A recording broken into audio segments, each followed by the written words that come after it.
Somewhere in a cramped noodle stall in Xi'an, a cook is doing something to instant ramen that makes it taste like a completely different meal. Same cheap noodles you've been boiling for years. Different result. This isn't about buying better noodles or hunting down rare ingredients.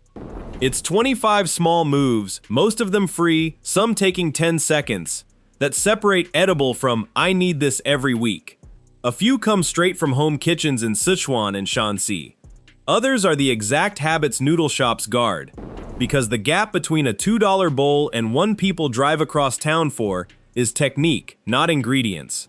Counting down from 25, number 1 is the one almost nobody knows. Most of these use things already sitting in your pantry: salt, sugar, an egg, maybe a bottle of vinegar.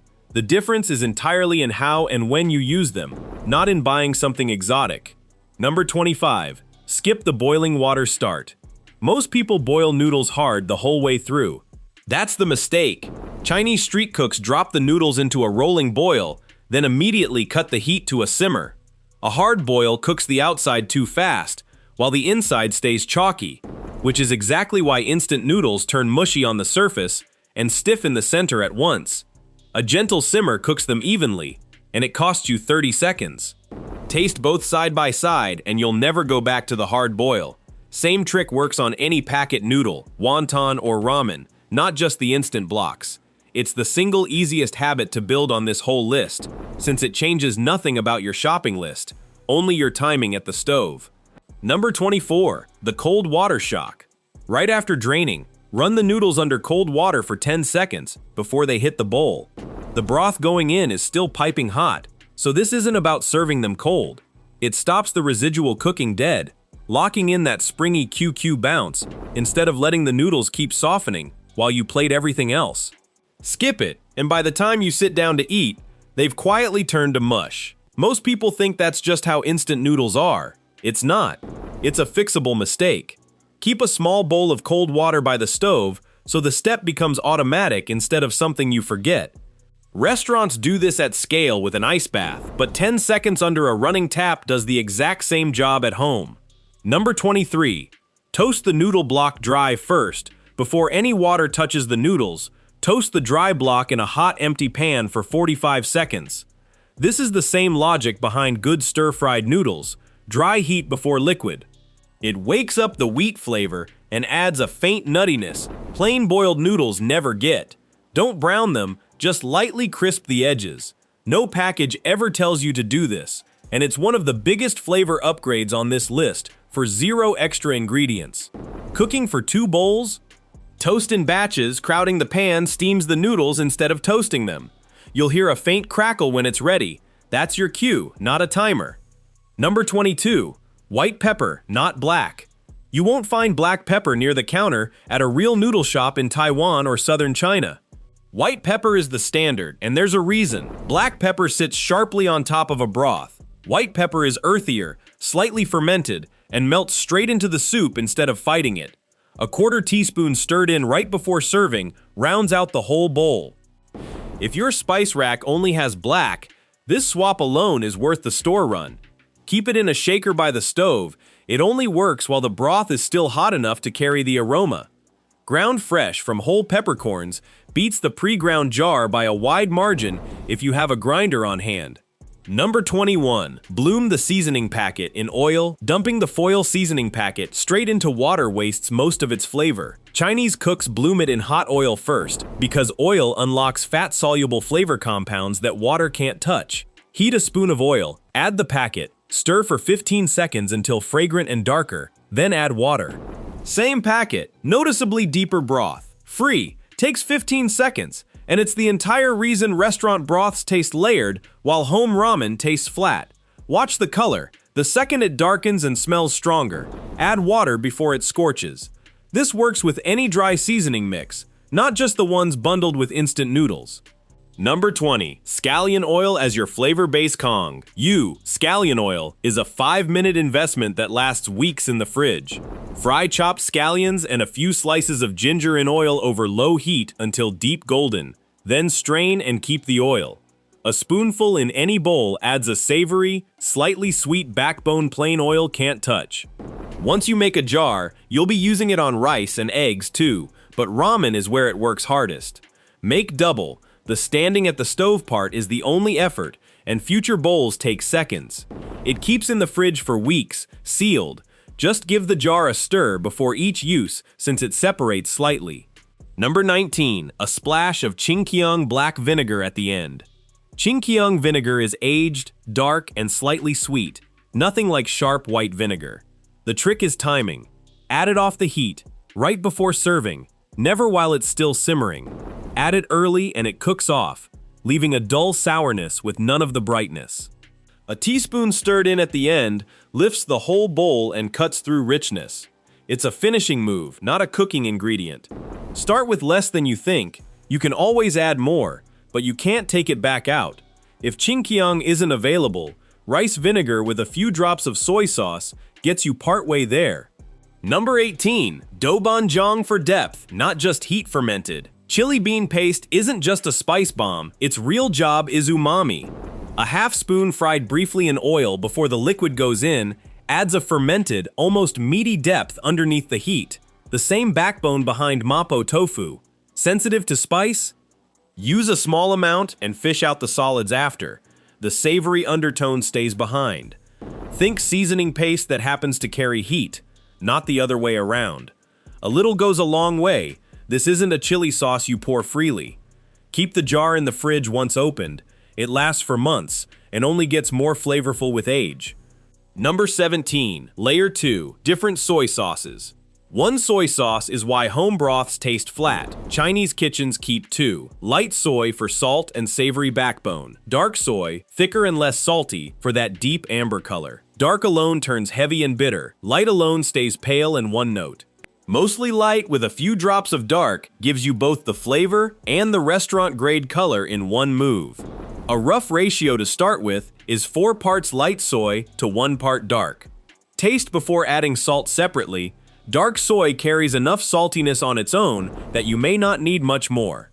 Number 16. Toast your own sesame seeds. Jarred sesame seeds have usually sat on a shelf for months, and sesame oil loses its fragrance fast once opened.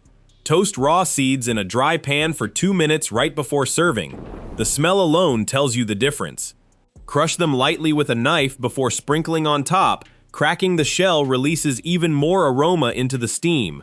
2 minutes, and packaged seeds can't compete. Do a bigger batch and store it in a sealed jar. It holds its fragrance far longer than pre-toasted store versions. Black sesame works the same way if that's what's in your pantry. Just as fragrant, slightly more bitter. Number 15. A spoon of peanut or sesame paste for dan dan style. That thick, almost creamy sauce in dan dan noodles, no dairy involved, comes from a spoonful of sesame paste or natural peanut butter whisked into the broth. It emulsifies with the oil and liquid, turning thin soup into something with real body. Loosen half a spoon in a little hot broth first, then combine so it doesn't clump into stubborn balls. Sesame paste gives a more bitter, roasted edge. Peanut butter leans sweeter. Pick based on what else is in the bowl. Tahini is the closest supermarket substitute if you can't find Chinese sesame paste. Number 14. Fried shallots. Made fresh store-bought fried shallots go stale fast and lose their crunch. Thin slices fried slowly until golden, then drained. Take 6 minutes and change your whole topping game. Pull them just before they look done. They keep browning off the heat. Don't toss the leftover oil. It's infused and works as a finishing drizzle on its own. Shallots burn fast in the last few seconds. Pull the pan off the heat slightly early to be safe. Slice them as evenly as you can. Uneven pieces cook at different rates, and some will burn before others crisp. Number 13. Chili oil made with a layered pour. Good chili oil is 3 pours, not 1.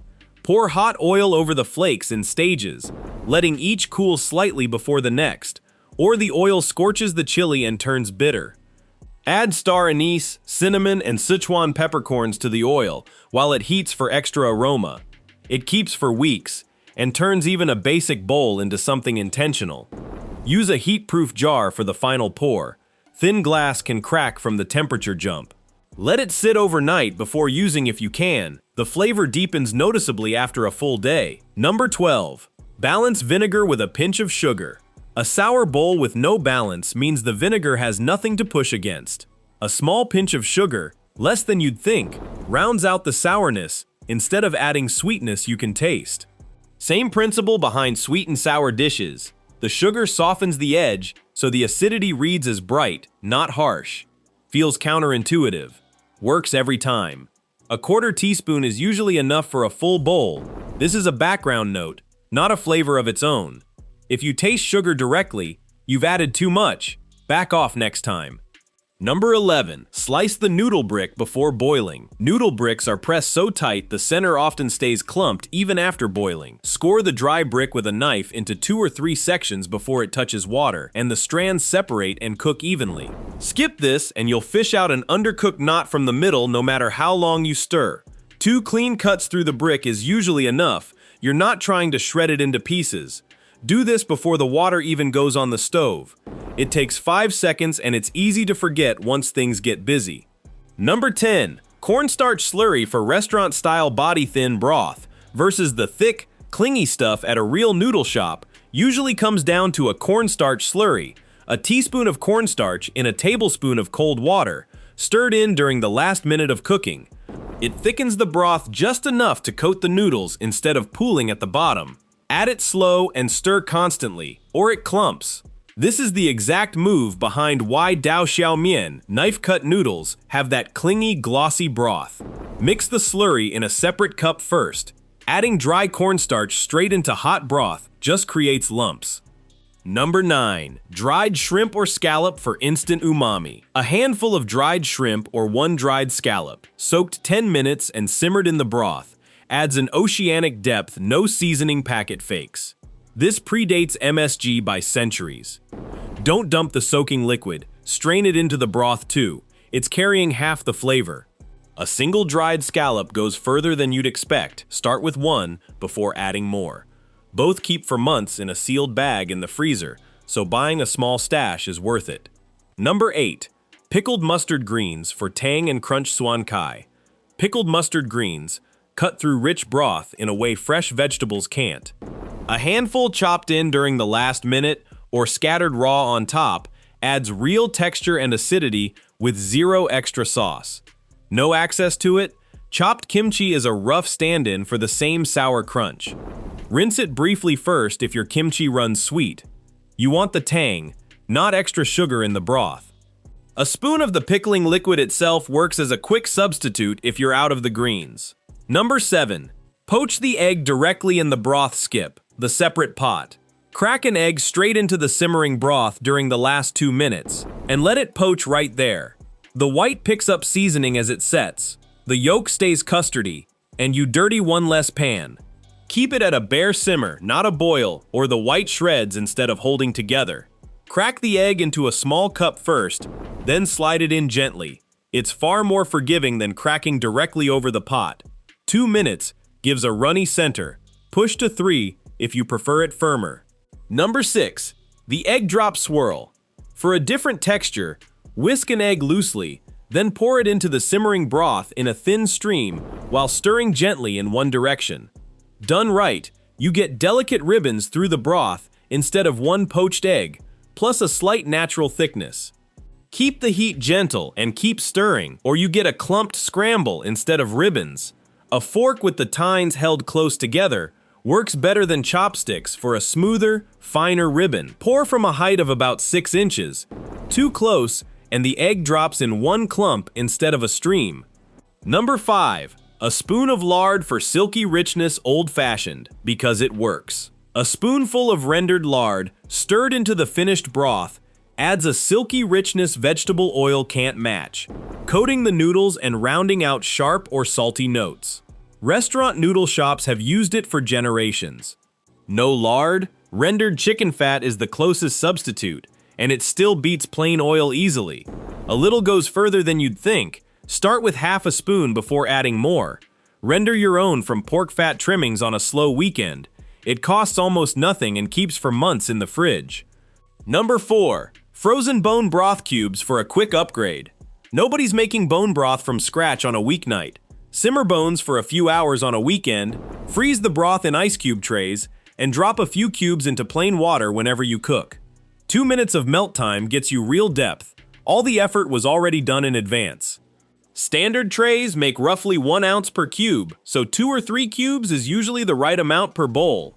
Label the bag with the date. Homemade broth is best used within about 3 months in the freezer. Number 3. Aromatic steeped, not boiled. The whole time star anise, cinnamon, and bay leaves, boiled the entire time, turn a broth muddy and slightly bitter. Add them only in the final 5 to 8 minutes. Let them steep, then pull them out before serving. Same idea as master stock technique. The difference is a broth that smells like a spice cabinet versus one that actually smells appetizing. 1 star anise pod is plenty for a single serving. More turns medicinal fast. A cinnamon stick can be reused once or twice across different pots before it loses its punch. Number 2. Finish with herbs off the heat. Never while boiling cilantro and scallions, thrown into an actively boiling pot, wilt into dull green in seconds and lose almost all their aroma. Turn the heat off completely first, then scatter fresh herbs over the plated bowl. Residual heat softens them just enough while the color and fragrance stay vivid. It's the last step and the one people skip out of habit. Tear the leaves roughly by hand instead of chopping them fine. It releases less bitterness from bruised stems.